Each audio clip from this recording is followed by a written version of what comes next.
It's 11 o'clock. I assume other people are going to filter in. It's a very slow-moving space weather today. Here we go.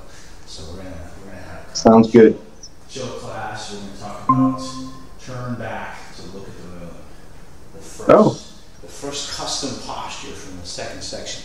And the reason we're going to talk about it is because not last week, the week before, I taught a class on the long form. And I had missed something in the second section the first time I went through.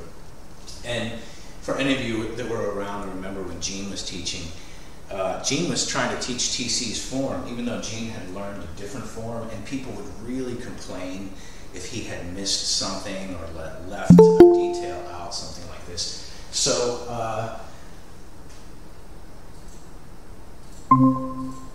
So with that idea in mind, we're going to talk about change and the change in the form. And the biggest change that I could find between Swing Young Ho and TC, my teacher and his teacher, is turn back to look at the moon. Because there's actually two postures that TC entirely cut out. He did not teach them, but you can find them in Swing Young Ho's videos. So, and it's because we've been working on the first section quite a bit, we can start to examine a posture that's in the second section. So, looks like a bunch of people here. Like I said, it's a slow space weather today, so we're just going to take our time and relax. Allow your feet to touch, grip the ground with your feet, get connected to the earth, and then relax your tailbone, relax your shoulders, push your head and neck straight up there. And then breathing, bring your hands together in the center. And leave a small space, leave a gap between the center points, the heart of the palm. And so while we're standing here in Tai Chi Harmony, calibrate, pull your head top all the way up, relax your brow, open your vision, open your nostrils. Corners of the mouth are activated. You can think of it as a half smile. Connect the tongue to the upper palate. All breathing through the nose. Chin is tucked, shoulders roll back and relaxed. The chest is hollow. We're using the center to support. The tailbone is sunk. So the lower back is open and expanded and sinking. Insides of the hips are relaxed. Forget about your knees. They're not locked. They're lightly bent. Your ankles feel strong. Your heel is active. Your toes and the top of your feet are active and the bottoms of your feet are inactive. So pull up the arch, and from the inside of that arch on the foot, feel the energy moving. And the same thing between the hands. As much as you can keep the palms and fingertips together, change the spacing between the palms. In Qigong culture, when we talk about Qigong, if you like to practice Qigong with another person, you can create two different types of circuits. A very short circuit, right? So, and you can think of this in terms of electricity or the way water current moving. They have pain in their shoulder. If you need to move the energy quickly, you create a very short circuit. You can put both hands and run the energy directly. Or if you like to create something that's not as effective immediately but has a longer term effect, you create a long circuit. So you connect one end of the terminal here and the other end on their opposite foot, and you run the energy all the way through. So this is like for people who like to cook. My teacher, TC, enjoyed cooking, and he felt that eating together was the most important thing. So, if you like to cook, how many here know the secret to making something taste very good is oftentimes cooking it for a very long time. So, keeping the circuit very short, the chi between your palms, is like a microwave. You can deliver the energy very quickly, and you can get a meal out of the microwave in a minute. How does it taste? How nourishing is it? That's arguable. But for those that like to cook, you know when you put something in a crock pot and you let it sit for 4 hours, 6 hours. For barbecue people, people that like to run a smoker, you can leave it sit for 8 hours. So this is the difference between a long circuit and a short circuit when we're practicing Qigong. Take a deep breath and relax. We're going to start just by doing a basic Qigong exercise. So with this, make it a stretch, full body stretch. Imagine when you see the dog or the cat in the morning and they stretch out, you can look to that animal to learn something about how to relax. So here, breathing. Fully stretch, fully breathe. And making each one just a little bit better than the last. Go at your own pace. You're not competing with my stretch, you're competing with your previous stretch. So you can inhale just a little bit more, relax, just a little bit more, stretch, just a little bit more, reach all the way out to the sides.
Do just two more from wherever you're at and make it the most relaxed, biggest stretch, deepest breath of the week so far.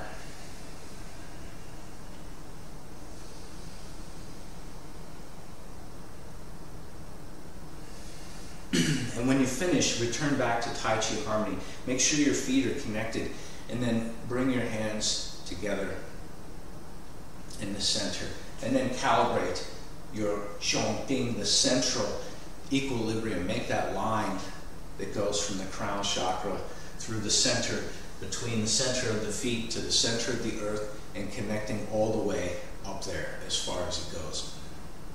Make that line as long and straight and laser precision as possible. And then relax. Go back to the same deep breathing that we started with. Let's do a light warm up, and then we'll practice some Tai Chi together. Turn back to look at the moon, which is a very effective martial arts technique. Just take a comfortable, relaxed stance. We're going to start from the top to the bottom. Earlier, before we started working, we talked about Qigong and the idea of short circuits versus long circuits.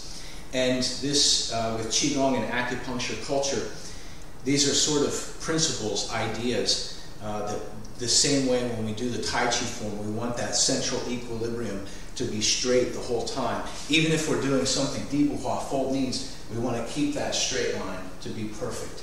In form, in practice, it may change. But one of the principles for acupuncture is working from top to bottom and from the center line out to the edges.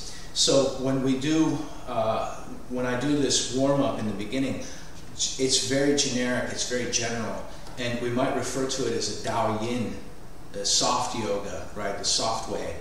But there are some ideas behind it, working from top to bottom. Many people, depending on which coast you're living on, just either waking up or having this as part of their early morning. So it's good to sort of organize the way that we do our stretching. So take a relaxed, comfortable stance. Reach one hand behind and across, so you're connecting to the ear, And then push your neck straight. So the goal is the straight center line. And then pull your elbows apart.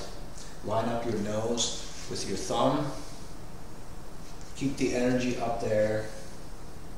And then reach your fingertips as if you're pulling your elbow in one direction and your fingers reaching in the other. And then breathe, relax, come back to the center. By the way, this is your stretch, so you can, if it feels good or you feel you can stretch longer, please feel free to do that on your own. Reach across. Most important is your strong center line. So pushing up through the back of the neck, pull that other elbow out. See if you can reach the same type of body relaxation you just had in that Qigong so that you can stretch and open while it's all twisted. So come back to the center. And next, stabilize your shoulders so that you're not moving your torso. And just start turning very small circles with your head. You want to keep the head top straight, the neck straight. And this is your workout. So as you start to expand that spiral, feel the areas that aren't maybe at the level where you're at. You're not having pain, but you're having some type of minor soreness. Your structure's starting to line up. So feel that from the inside, and you can work those areas yourself. I turn circles, and when I hit a point that I know needs stretched, work that area on your own. And you can expand this circle. Keep the head top, the neck straight, so pushing the back of the head up, so that we're not collapsing the neck, but we're extending it. So give yourself head and neck extension going up there, pushing up. And then come back to the center, take a deep breath, let your hands relax on the side. In fact, you can think about keeping your the tip of the middle finger, which is on the pericardium channel, right on that center seam on the legs, on gallbladder. It'll run across as the circles here will make some movement on the legs. So, and use your whole body. So imagine the movement is coming from your navel. So feel your collarbones, feel your shoulder blades, feel how the humerus bone sits into this harness between the collarbone and the shoulder blade on the back. And feel your ribs. You have individual ribs, and you have ribs that are connected to themselves. You have a sternum, which is in the center. Feel all of this stuff. And then think about the Tao. It says, can you be, this is my translation of it, says, can you be soft like a baby? And think about when the last time you've experienced the presence of a baby. And then think about when you go to give a hug to an old person, their chest is hard, and then think about how soft. So when you change directions, if you haven't already, incorporate it with your breathing. And imagine making the bone, all the way down to the bones, is soft. The energy can move through it. It's supple.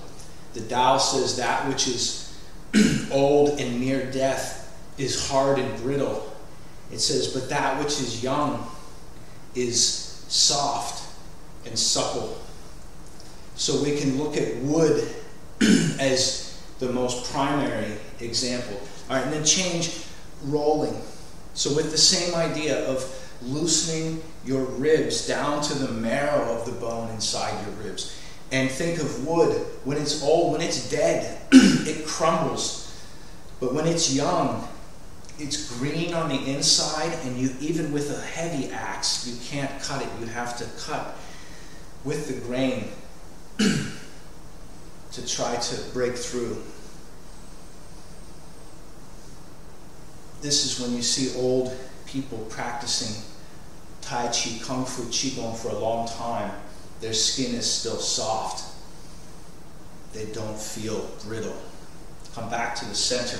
So next, we're going to twist around the center line. So really sitting the tailbone down there. Imagine you have a weight that's hanging, that's heavy, pulling the bottom half of your spine downwards. And then, like you're trying to float in the water, the top half is going up. So a yin-yang. And then once you feel that splitting power, turn around the center.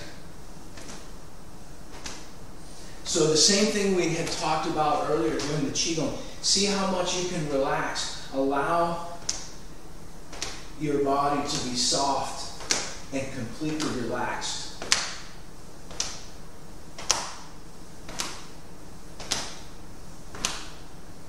Is your tailbone creeping up there? Can you allow it to sink down?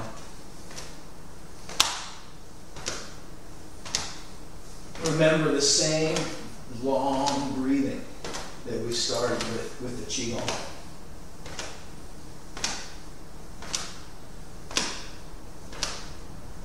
And next, turning. Pat yourself on the back. You got up to take a self-improvement class. So breathing deep. Hopefully this is as hard as we're going to work today. Come back to the center for just a second. So we're turning, changing. Make sure your neck is still straight. You can sink the tailbone to sink into the sitting foot. So this foot, as it's going down, this is going up. So rooted. The further the hands fly away, the more the root we need to keep ourselves anchored to the earth. And then on the last one, combine.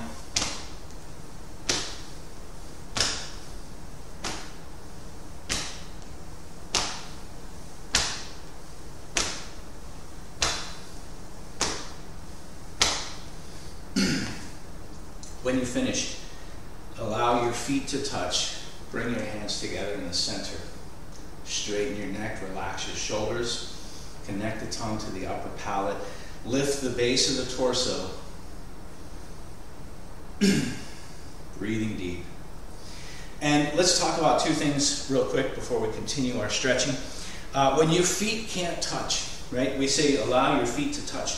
But sometimes if you're standing somewhere, it may not be appropriate to stand like this. Or when you're driving in your car, it may not be appropriate to have especially if you have a clutch that you need to activate, having your feet touching may not be optimal. So you can create an energetic connection between the feet.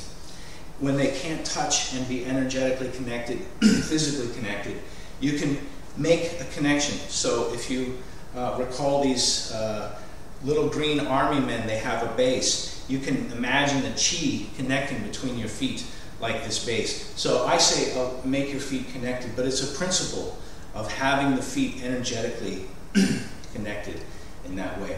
One other little detail before we continue. I said lift the base of the torso. There's a practice that some people practicing. It's if you've ever seen a deer in the woods, they flap their tail. And there's a practice coming from China and Japan of practicing moving your tailbone. And it's incorporated with lifting the base. So if you're at that level, you can practice moving your tailbone and connecting the energy at the bottom, the coccyx here, this triangle down here, with the base of the torso, moving energy up the spine. Let's continue. Take a nice, comfortable, wide stance. Grip the ground with your feet. Push your tailbone back and away. Relax your spine and shoulders and hang yourself out to dry. And this means really relaxing your head and neck. Do the same breathing while you're upside down. Feel the energy move. And when you're ready, grip the ground, sink your tailbone, use your abdominal muscles, try to leave your back out of it. Breathing, inflate all the way out, stretch all the way out. You can stretch back if you want more. We're going to do one more of those. So grip the ground, push your tailbone back and away. Leaning forward. By the way, we're talking about Qigong today. So if you put your hands on your feet, can you feel the temperature difference between your fingers and your toes? Try to relax your head and neck while you're doing that.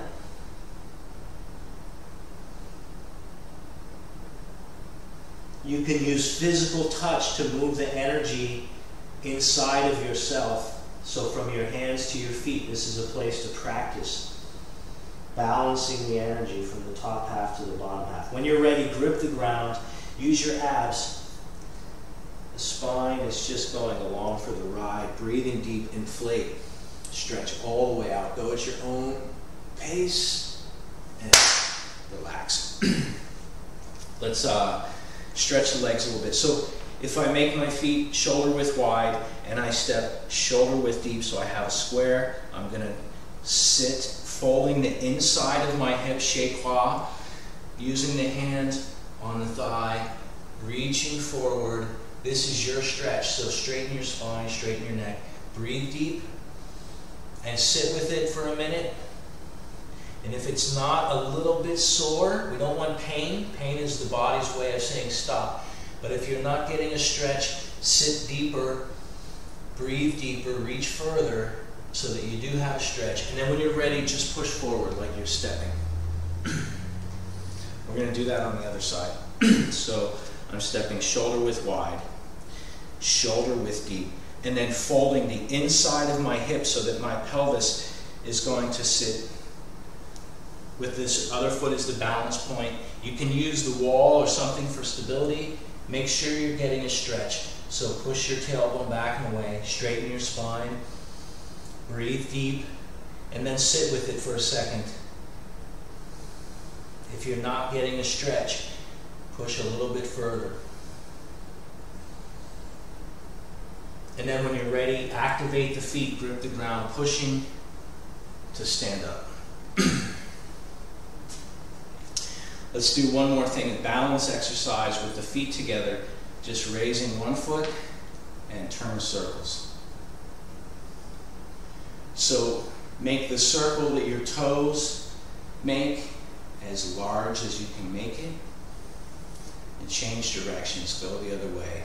Grip the balancing foot, grip the ground with your standing foot for better balance. You can put your hands out, by the way. Change, grip the ground, reaching forward, turn circles. Stay focused on what you're doing. I was actually thinking we can do an exercise while we do this one. For people that are new, for people, beginners, people watching along at home.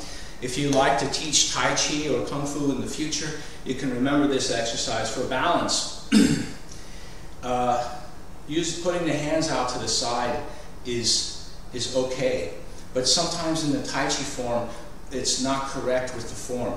So one way to think about this is keeping the mass centralized. So if we have to put this out here, how many here have done the imaginary buckets exercise with me? Let's try it. If we practice Jinji Tu Li, just bringing a leg up here. Imagine you have in your hands 2 buckets, and they're filled with something very heavy. How many have been to the beach and you put sand and the water into the bucket? Very heavy. So when you're balancing, imagine you have these heavy buckets out here. Now release them, relax.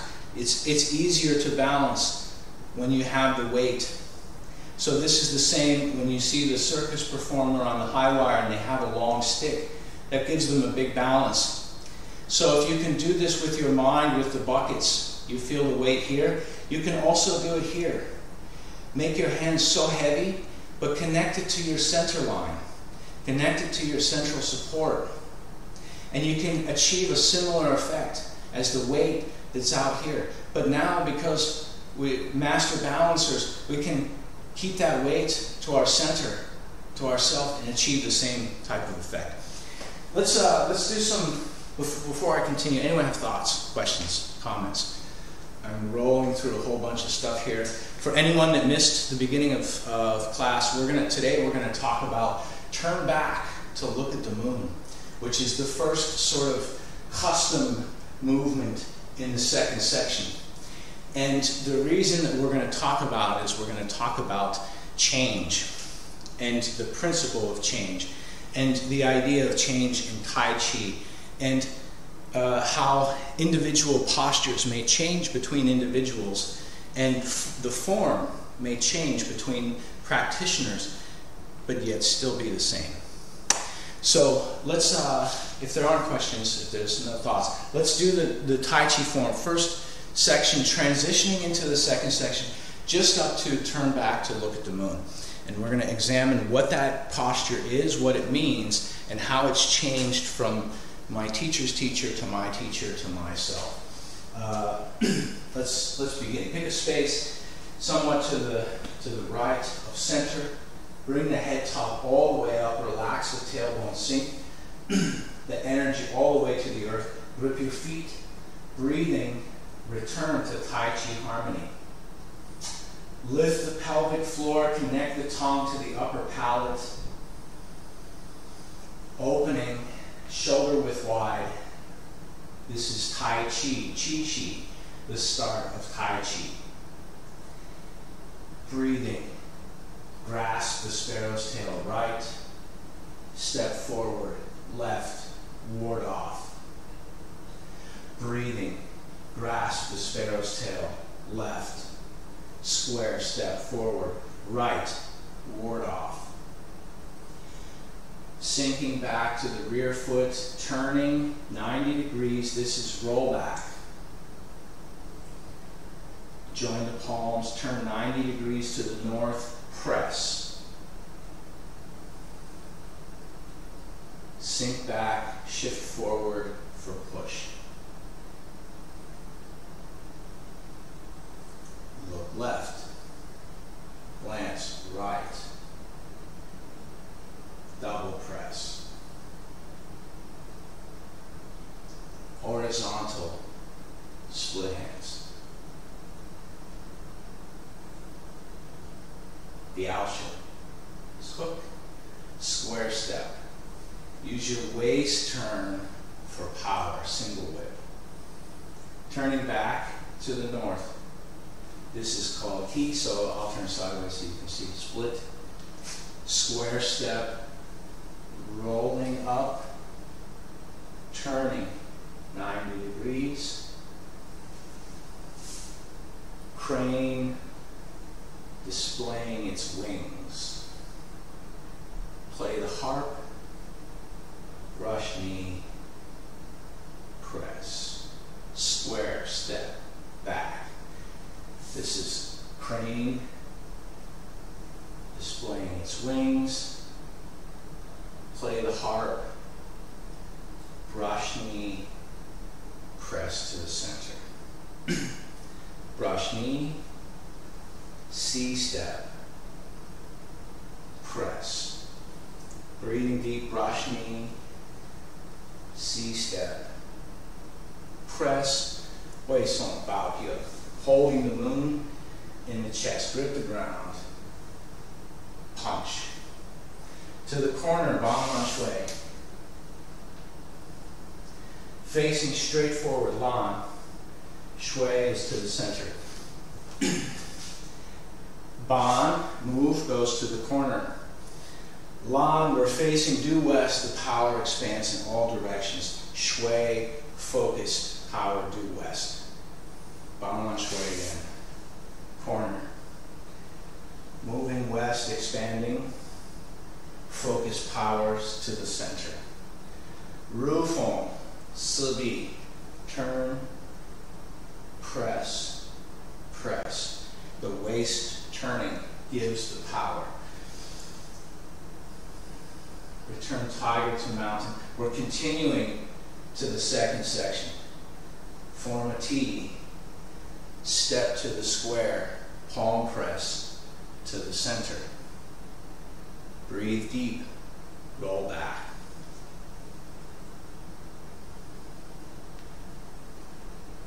Press. Push. Look left. Glance right. Double press. Horizontal split hands. We're going to be facing east. The owl show is hook. This is turn back to look at the moon. Turn, left side turns, right side covers, left hand spear fist points to the moon. And then from here, just bring your hands back to the center. After turn back to look at the moon, we have repulse the monkey. So let's actually practice that posture a few times. It has a unique stepping that's not required to do. I want to remind you, I said earlier, you should feel sore when you stretch, but not pain.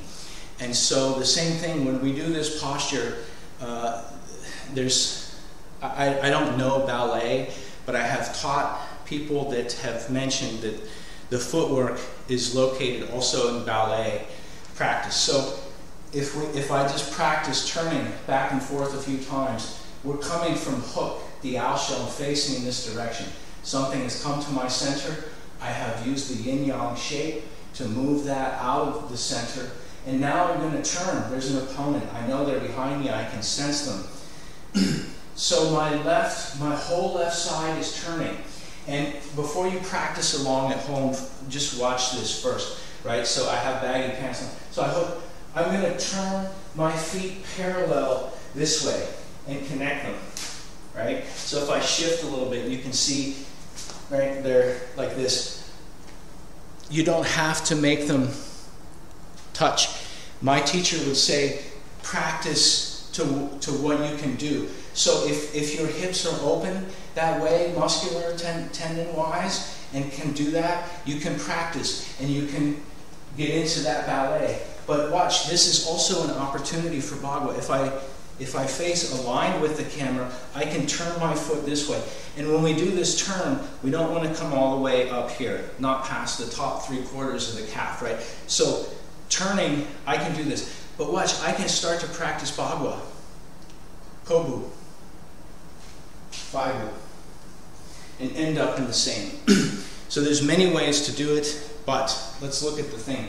So I have hook, and in this one I'm going to do in ballet what they call the 5th position.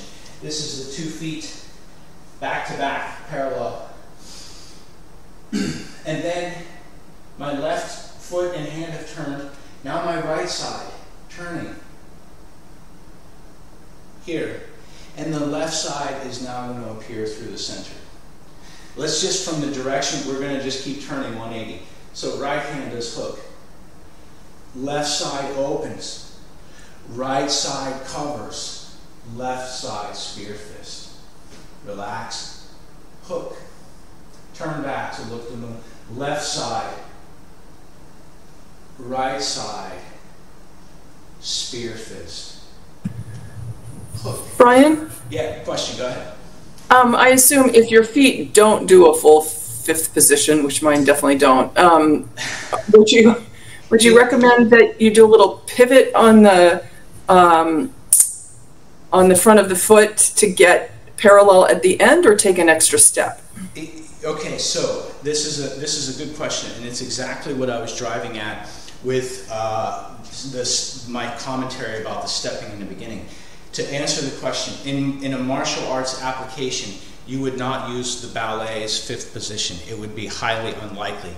Remember, we can use the Tai Chi form to train for boxing, but more than likely we don't have to do that. So we can also use it as a type of exercise or yoga to open all of this. It's not required. And to answer the second half of the question is, do we add a hop? You can make the step anything that you like. To analyze what is the best, we have to use Tai Chi and Bagua principles. In this particular case, I wouldn't recommend a hop, but it could be applicable, right? So instead of, and by the way, here's another, when we practice this, if I have hook, I'm turning in place. How many remember we talked about in the long form class, you can't turn in place, because if my opponent is right here where the camera is, and I'm facing them, and I go to turn this way, I'm going to get hit. So essentially, if I do hook, and I know I have an opponent behind me, I'm going to actually turn it more into a Bagua-esque style, right? That looks correct. It's very good. And the feeling of the momentum is there. You're hooking the opponent's weapons, their arms, covering them and stepping in.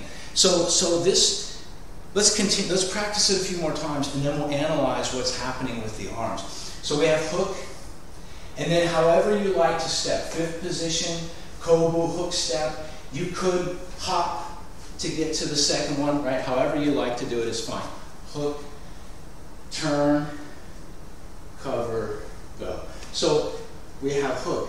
What is this? Avoid is, can we make that avoid into a step? And then the avoid is also covering. By the way, when we turn, again, imagine that the camera is my opponent. If I'm facing another opponent here, when I go to turn with my left side, I'm looking through this hand, right? Because maybe there's a weapon, a fist, something coming, and I want to have something between me and that weapon. So anytime we turn in Tai Chi, when we do cloud hands, when we turn to the side, in this one, when we turn to the back, right? We have this hand, like a boxer is covering their head. In different style of Kung Fu, they have something called Hu Bao Tu. It means tiger holds its head, like when you see a cat, and they lick their palm, and then they cover their head. This is the idea. Our head is protected, right? If I'm facing blows that are coming in, I'm going to cover my equipment, right? So the same in Tai Chi. But we're practicing gentleman's boxing. So the movements and the principles are all there. We cover. And then what happens, this other hand is covering this way. So this one is a really good one to practice with a live person, and we will get there, I promise. But imagine somebody's behind me and they have a weapon or two out in front. If they're behind me, the first thing I can do is block. When I go to turn, hit, and you notice this arm continues this circle. So if there is a weapon there, I don't have my stick handy, right? But I want to connect to that weapon that's behind me.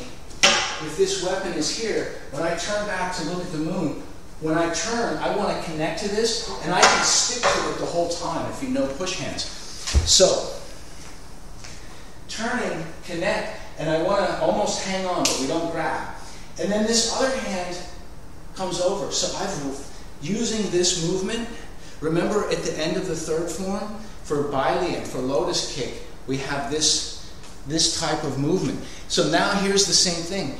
This hand covers, these other ones crossing. And now we have this thing coming out. So think of it like a twist tie. The other guy has that metal wire with the plastic thing going this way, and his center line is the plastic that's all been bound up. You want to take his arms and put them in a pretzel. So that's what's happening. This is, you can think of it from push hands. It may not be this accurate. You're just thinking of covering, right? So if you have a blanket and you want to throw it over something, hook, turn back, I block, and then stay connected to keep that stuff out of my way. And anything that comes up in the center, this hand is going to block. And now that other weapon and hand are underneath this. It's covering. And if they retreat, I can step forward. Thoughts, questions, comments. Let's practice a few more times. Hook, turn back, cover, spear fist. What is a spear fist? Your thumb going right in the center. You have this between these two fingers. And we're curving, right? So my palm is not flat. We're curving it this way. And also curving it not this way, this way. So like a potato chip, right, has curved this way, but not a bowl, it's a saddle. We have the curvature here. So, yes, go ahead, question. Isn't that a great way to jam or break your fingers? The idea is we're becoming acupuncturists. So we're working our way towards having such precision. This, turn back to look at the moon. The moon is your opponent's face. And so this is going into soft tissue, into the eye, maybe up the nose, throat, right? The moon is the face. This is a piercing strike to take out an eyeball whatever. So let's actually, this is a great question because this leads us into change. My teacher changed this posture from his teacher's form. You can go onto YouTube, I believe it's still available online. If you can't find it, I have copies of these videos, so contact me. When TC's teacher, Swing Young Ho, taught this form, he taught turn back to look at the moon. Here, after spear fist, there's another cover and a punch this way. There's two postures that TC completely changed, completely left out. And he felt turn back to look at the moon was enough. We already have holding the moon in the chest in the first section. But TC's teacher, turn back to look at the moon, had the same thing that we do, but then he added to a cover and a punch, just like holding the moon in the chest from the first one. TC eliminated it. So, for critics out there in TC Society land that say, oh, the form is incorrect, we're going to use the example of Happy Birthday. This is a song that everybody knows. It's been around for 100 years, I don't know, maybe more. And we all know the words. We know what it's for. But how people sing it is different. And maybe one of the most extreme examples, we can think of Marilyn Monroe singing to the president. This, at that time, might have been considered vulgar or something. But she's singing the Happy Birthday song. We know what that is. So when there's a discrepancy between what my teacher taught and what his teacher taught and what I teach, we're still teaching, we're still practicing the Yang lineage. The thing that makes this form unique the way that it is we have Crane repeating twice, and we're coming through a lineage of a character named Yong Ban Hao. So Ban Lan Shui is appearing 3 times in the first section. That's a signature. That's a type of thing, how you sing it. We have many different types of practitioners. Mark, who's joined us this morning, is a, I don't want to get it wrong, I think it's Okinawan karate master. But, and mastering other, he's weapons guy, mastering other things. His Tai Chi is not going to look like mine. I've studied Pigua and Bagua, which actually I want to talk about because we said for the step. This other hand, what's happening with it? Instead of just thinking about connecting to the opponent, we can be thinking about the Bagua postures while we practice Tai Chi, right? So everybody's Tai Chi, we're singing Happy Birthday the same, but one person has a low voice and another person has a very high-pitched voice. So this, are they still singing Happy Birthday? Yes. Is it incorrect? No.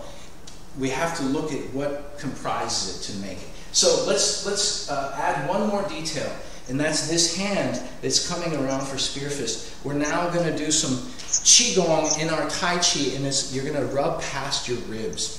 So let's see where that's at. If I do hook and I turn back to look at the moon, I'm blocking. Remember, this hand is circular, round, and this right hand covers. This hand, instead of just letting it drop and coming back up, I'm going to make a circle and I'm going to brush past my rib cage and point right to the center. And this, by the way, the moon is up there. The moon isn't on the horizon. Generally, Robert's rules of combat state that our opponent will be bigger than us, right? Usually in the wild, a smaller target is not attacking a larger opponent, unless they have some type. Scorpion they have a weapon. They have either they're venomous, they're poisonous, or they have some type of special skill. So hook, turn back to look at the moon. Step any way that you like. Cover with the right hand. The left hand is going to slide past the spleen to pick up some chi and go right to the center. And then what happens next? Repulse the monkey. Somebody's trying to come between the center of these two hands. So we're going to get underneath and scoop that out of the way and then reach into their center. They reach for the center. We step back. Yes, questions, thoughts? I want to add something about the spear finger. Yes, go ahead. Because we used it a lot in our high forms. Yeah. When we're doing like this, we're aiming for this, between the Adam's apple and the tongue, when the palm is up. And the reason we put our elbow here is to our hand here is to protect the elbow. is to keep the elbow covered as we do it. Okay.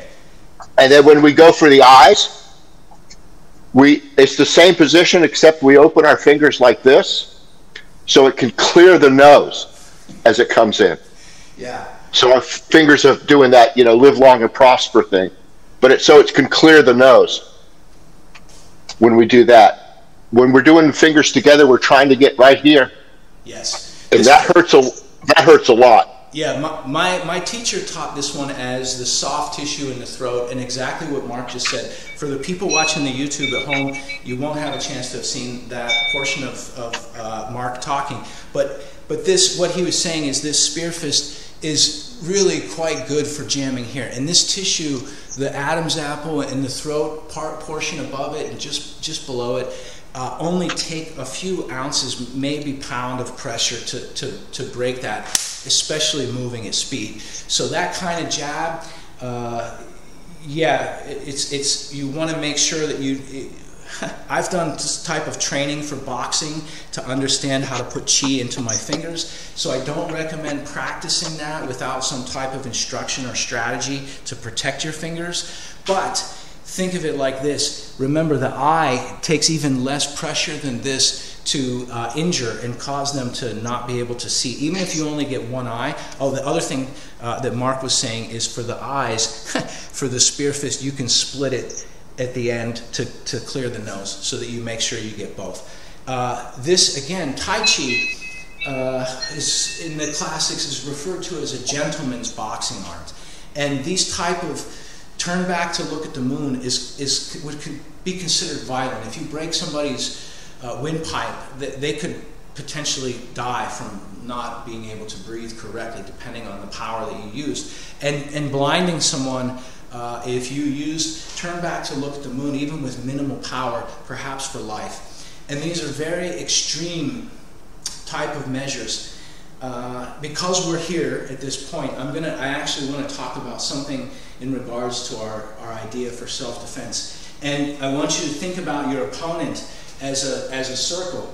So if I stand here like this, and you imagine from my middle finger down to my foot, to my other foot, to my middle finger, even past the top of my head, like a big circle. When we're attacking our opponent, I learned this, by the way, from Master Yun, teaching the sword form, because the first sword techniques that we learn are these very small tipping movements like this. And the idea is that your opponent has a weapon, right? In this case, I don't have a weapon handy, but I have a water bottle. Good reminder for everyone to stay hydrated. And the concept is, if they're holding this here, the only thing I really need to do to get them to get rid of their weapon is make a small incision on these tendons right back here on the back of the thumb. And what that does is forces them to drop the weapon, right? And all I need to do is this. Just in the right spot. I don't need to drill through somebody. We don't need to stab them. But the question is when. When do we need to? So you know the situation that you're in, right? And if you don't, practicing Tai Chi will create an inner type of peace that will give you the sense of how much you need to react during that time. So if your opponent has a gun, it might be worthwhile to puncture their windpipe. It might be okay to take one of their eyes. I can't, it's not for me to make a judgment. But I do know I follow the principle that my teacher taught. He said you start at the perimeter. You cut the thumb so they can't hold a weapon, or the index finger, right? And you don't cut it off. You can cut a tendon or less. Maybe they're just somebody begging for food. But if they come for something real, you can cut the arm. And if they continue, you can cut there's veins underneath here. And if they continue, you can start to like a shawarma around them. And if they continue, then you may do something different. So we started the perimeter. I asked Master Yun, I said, this is an amazing, profound teaching. I said, this sounds like an idea of having some type of kindness to our opponent. And wouldn't that be considered, a detriment to ourselves to be so kind to our opponent? And it's a little bit of the golden rule, right? If we were attacking, wouldn't we want if we faced a skilled master who knew how to cut just the tendons on the back of this knuckle, we'd leave the sword and maybe retreat, and we'd be glad that they didn't run us through with their blade so that we could continue to complete our karma. So that said, when we practice, you can practice many different ways. When you do hook, you can practice as if the person is really there and you want to deliver the power. But day to day, we're only remembering the words of the song. We're only remembering the meanings of the movement. So we can practice. We don't have to wear and tear our body.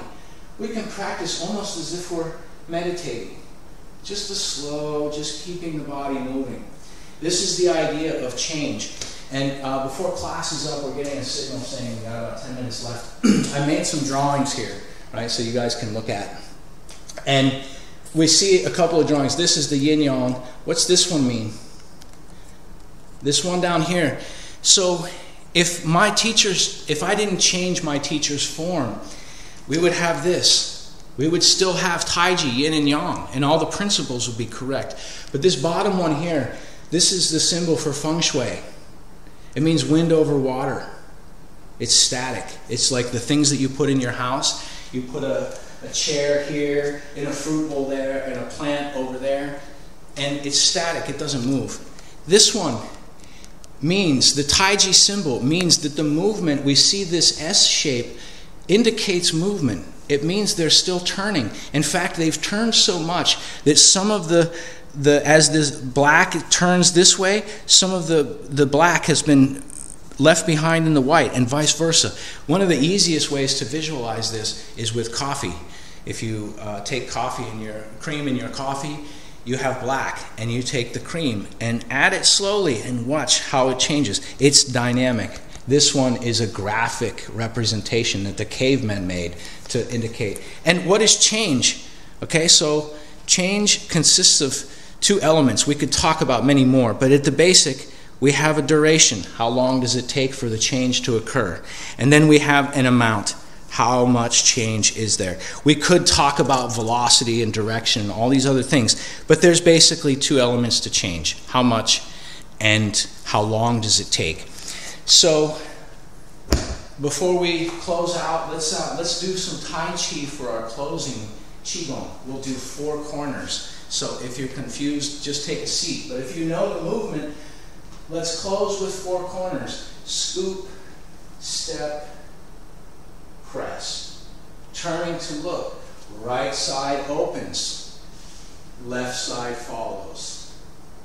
Scoop, step, press. Turning. Corner, press. What happens in the 3rd section after the 4th corner? In the text form, it's called Si Bi, which is stick arm. And it's, in rollback where you can press the opponent's elbow. This is here. In this part of the form, I have added a jump. TC's form does not have a jump in it there. I don't teach that. You can find what it is. The Yang form does not consider to have a jump. For me, it works. So you can sing happy birthday. You can practice the Tai Chi form any way that you like. And you may even add what our teacher has taken away. That's okay. It's still good, valid Tai Chi. There's no question, no problems.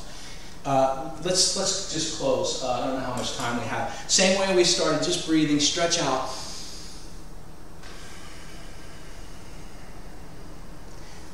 Breathing deep.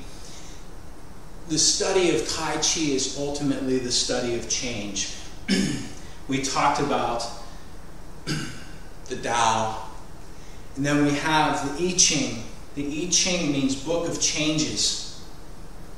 The Chinese were interested in analyzing change. And so studying Tai Chi helps us to make power. One teacher said, power comes with the change. Every time there's an exchange, there's a release of power, and there's an opportunity for new power. Power comes with the change. Breathing deep. Do one last one. I don't know how we're doing on time. So bring your feet together, return back to Tai Chi harmony. And after you work out, allow the Qi to return to your center. Imagine the energy pooling right to the middle. Smiling to yourself on the inside, have a gratitude practice. You have the energy, the mind, the experience to get here. So smile to yourself on the inside and take a second. You can sing happy birthday. You can sing, you can whisper, have gratitude to yourself, for yourself. One long, last, deep breath. And that's it. Have a great weekend. Call, write, text with questions. Thanks, Brian. Yeah, thank you, Brian. Yeah, Good class. All right, good to see you, Mark. See you guys. Good weekend. Bye.